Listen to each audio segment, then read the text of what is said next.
No, not the preamble again. Chapter 34. God's power in creation. From his book, new book, dictated to me, the righteous servant Mashiach, the man of Isaiah 11 and 53. There's more information on that in prior videos. I'm getting real weary of going back over them. Just as he dictated the Torah to Moses, Moses couldn't possibly have been able to write those 5 books. The knowledge was just far above him. I mean, he's raised as a prince in Egypt. And the only gods he heard of, I guess, were cats or something. Whatever the Egyptian belief was. It was several years later, but still. He had run away from Egypt because he had killed a man in anger, and instead of repenting to Pharaoh and begging for his life, he ran.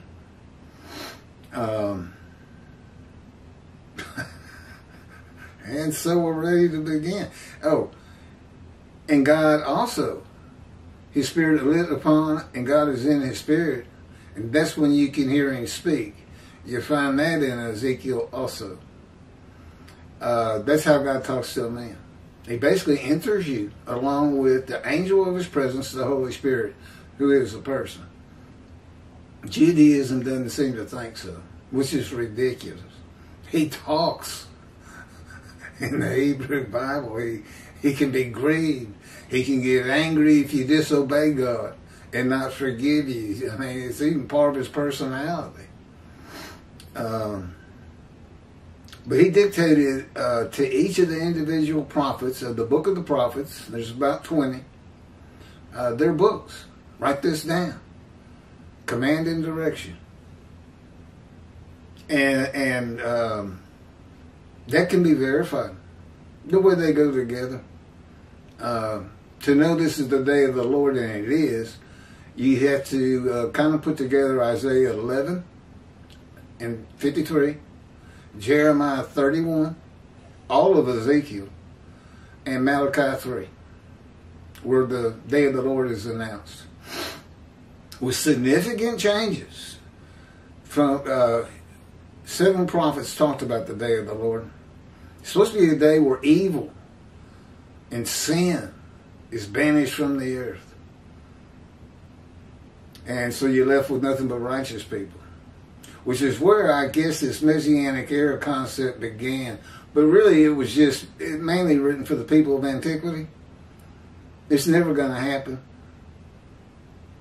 How could that happen? How could that happen? It can't. I don't care, but you can say, well, they're Armageddon. No. No.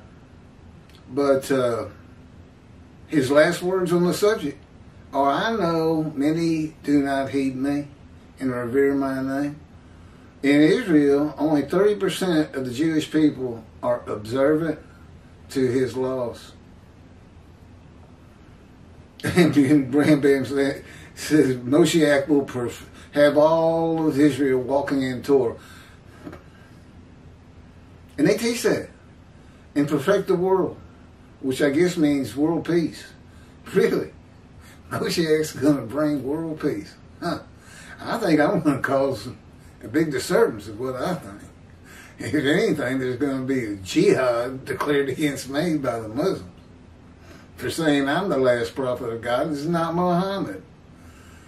That's a blasphemy to Muhammad followers right there.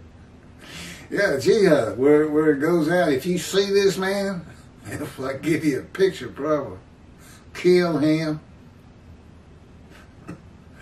Do I look worthy? God's with me. He'll know if I'm walking into a trap. And maybe that's the way he takes me out. Yeah, he's going to determine when I die.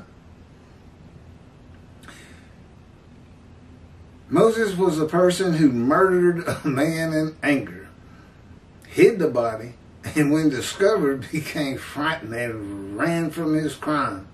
And then became, at the end of his days, a person more humble than any other man at the end of his life. He was chosen above all mankind, achieving a greater knowledge of the Almighty than anyone before. He's been with me 16 years now. I know him well. I don't understand a thing he does. I don't know why he's doing these things to me. I just know what they are. I just know he does it, and I just endure. Yeah, for all intents and purposes, I'm always in pain somewhere. Primarily over here and in my jaw joint, my TMJ. So Moses was a man like Ezekiel in that his spirit could become infuriated, furious, and bitter. To calm the spirit of Ezekiel, God pinned him to the ground for 430 days. Hands handcuffed behind him so he couldn't roll over from side to side. He had to stay on one side for like 380 days, and he got to roll over for 40 days for the punishment for sins of the house of Judah. The 380 days, I think that's what it is, was for the house of Israel, the northern kingdom, where they really must have been doing some sin. It wasn't vicarious suffering. It was supposedly a punishment on this priestly man who had been trying to get the house of Israel and Judah to stop sinning his whole life. And now he's being told he's going to suffer equally with their punishment. Their punishment was defeat and being deported to Babylon, and which would be Iraq and Iran. I don't know if Babylon went that far. Any event, they got deported out of the promised land.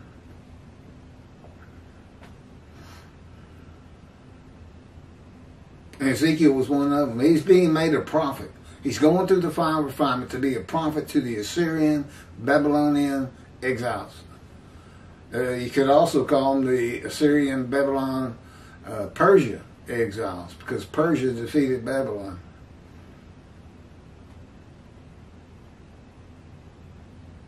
A man does not go from being hot-tempered enough to kill another man to the most humble man on earth by being the leader of hundreds of thousands of men and women. 600,000 men and their families were in the Exodus and known to converse with God. That enlarges the ego of a man, if anything, and is not a humbling experience. To be known by everybody. In some manner not spoken of in the Torah, Moses was put through God's fire of refinement, of punishment and chastisement, just as Ezekiel was, Jonah, Job, to be suitable for his purposes. As all of God's prophets are to one extent or another. Yeah, God's a strong believer in suffering. It's just good for you.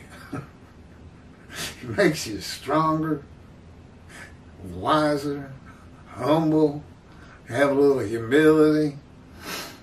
It is his way of preparing them for his purposes, from simply writing his words to being leaders of men. God's righteous servant of Isaiah 53, that would be me, is the prophet like Moses, who endures chastisement, punishment, maltreatment, crushing, and bruising by the hand of God, his words and his power, in God's fire of refinement, which I call God's boot camp for prophets, likened to a cadet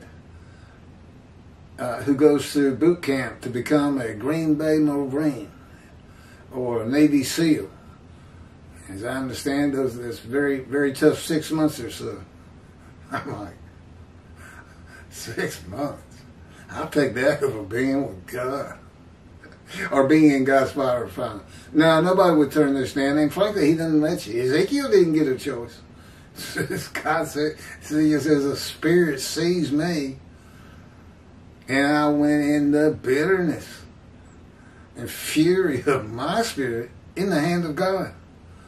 Now you think being in the hand of God means everything's going smooth for you. But he's bitter and furious.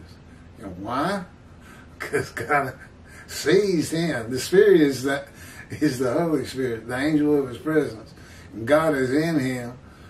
And now they're both in Ezekiel. And he can hear God's words, as he tells us. He's in the fire of refinement. I've been furious so many times they can't be counted. And bitter. I'm bitter right now. I'm so tired of this. Yeah. Okay. It is his way of preparing them for his purposes.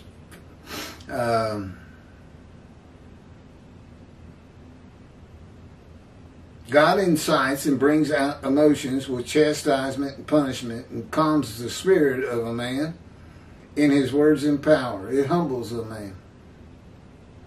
When God uses his power to change the spirit of a living man in his creation in the fire of refinement, it is not to be taken lightly.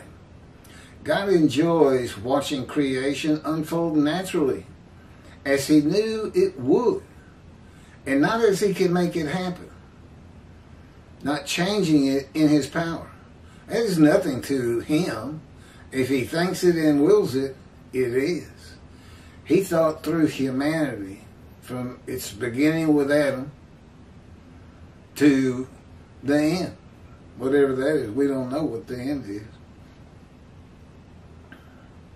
It's a safe bet it's going to happen one day. And if nothing else, the sun will go out. When God uses his power to change the spirit and soul of a living man in his creation, I just read that. Yeah, he thought it all through. Okay, next chapter. Chapter 35. Stirring the spirit of armies. Wow. Yeah, we've already... This memory card, this is my old memory card. It seems to be going a lot longer. But I gotta reset it for every book. Means I gotta go through the preamble at the beginning again. I've done it 34 times, man. It's called Stirring the Spirit of Armies. If you like the one you just watched, you'll really want to watch this next one.